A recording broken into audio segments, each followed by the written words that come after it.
so we're breaking down the Whitaker versus Cannonier fight that just happened at UFC. And so it's basically karate versus whatever you want it to be, but I'd say try to use Shogun's Muay Thai strategy against someone who's doing karate.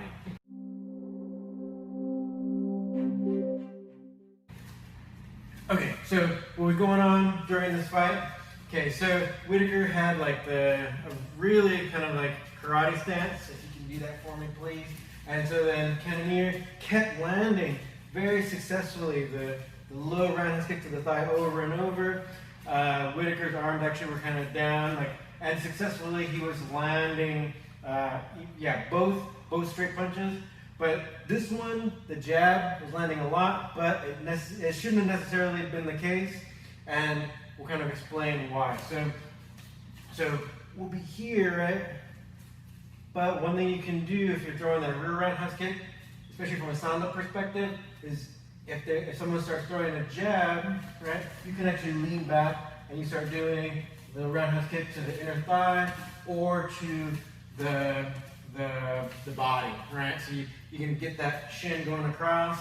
That'd be great. And then another thing that happened kind of later on is that Whitaker ended up just leaving his arm completely down like this. So Cannonier actually really got Whitaker, because he would only do this one kick. He got him expecting that kick to come. So when you do that to somebody and then they drop an arm like this, right, almost like dangling, right, that's when you want to kick higher. See if you can't take this arm out with your shin. Right, there was one match where it was a Kung Lee versus Shamrock, where he kept doing these high roundhouse kicks. Shamrock kept having to block, right?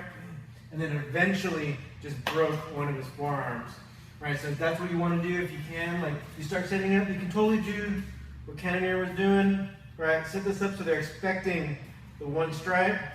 If they start punching at you, you can start doing the other kick, because that's going to get your head out of the way, right?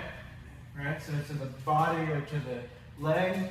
And then when they start dropping their guard, right, higher up to try to take out the arm, so then he can't be throwing those jabs. And they should be yours after that. All right, so if you want to see more Sanda stuff, click on the link. We'll see you in the next video.